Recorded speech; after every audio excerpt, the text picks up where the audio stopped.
Every Thursday. That is, we close the show every Thursday by taking a look at what's happening in Bongi. Good morning. Thanks for joining. Morning, Evan. What's been happening? Lots of things going on, but what's been the sort of highlights so far? Lots been happening today. Obviously, the breaking news with the finding of the bodies of the 8 miners. So we've been kept quite busy, keeping that updated on our site. People can go and have a look at the story. We also have an audio clip from AM Live spoke to NUM's Frans Baleni. Yeah. And he was saying that this is completely unacceptable and that they know that business will continue, that the companies will just give their condolences. But life goes on.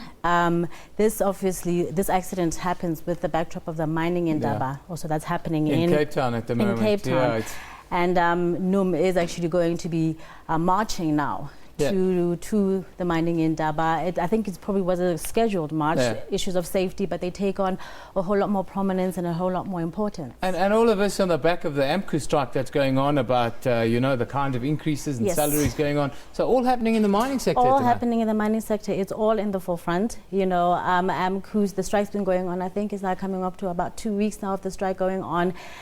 You've had in the news bulletins that they've adjourned the talks now for the CCMA to see if they can step in, see what they can do about it. But you have to wonder what happens with these the AMCU talks in light of the miners' bodies having been found today. I mean, they just cast a pall over everything, and people might be saying, well, then don't you really think that the demands for higher wages are actually quite justified if you don't know if you and 8 of your colleagues will be dead at the end of the day? Absolutely, and at the moment in South Africa there seems to be a protests springing up everywhere. We've got unhappy people in the mining sector, but general what they call service delivery protests. Sebokeng being the latest after Relele last week. This week it's Sebokeng, and one person's been shot dead again. One person shot dead, unfortunately, and it continues this morning. I was looking at your tweets earlier about traffic being backed up on those routes because the roads are being closed off. You combine this with what's happening in Zitobeni early on.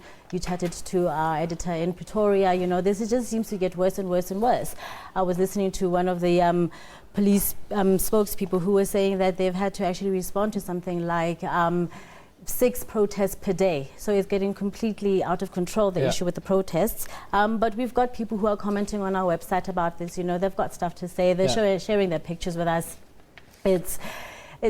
You have to wonder, though, like leading up to the elections, are we going to see more? Is there anything that government can do to actually try to bring down what's going on so that people can focus? The level of protests going on. And of course, social media, people are all over it. SABC News Online is where you can send those contributions. That's where our digital platforms really live. But wasteful expenditure, I want to move on because time is forever the enemy on television, my dear. Wasteful expenditure in Parliament? Is anything new?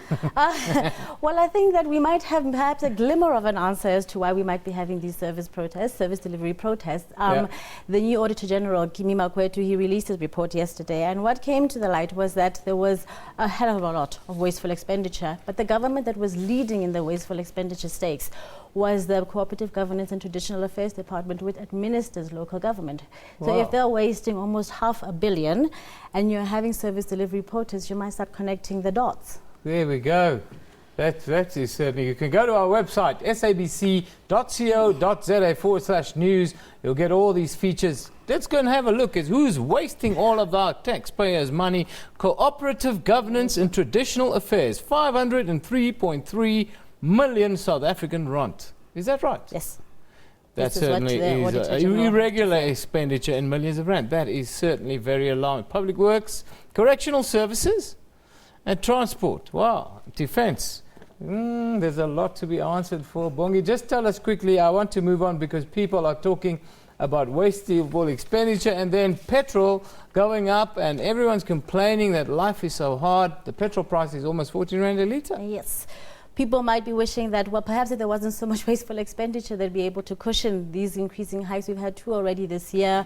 We do have an interview on our website with the economist Chris Hart. People can go and have a listen to that. It's quite interesting talking about how the cost of living is just increasingly just going up. There doesn't seem to be a break for anybody. We've got the e-tolls. We've got food prices going up. It's a financial, it's a crisis. Well, it is a crisis. We were going to talk about Kaizer Chiefs, but fortunately we've run out of time. Buccaneers for life. Bongi, thank you for joining us, my dear. Pleasure as always. Thank you for joining us today.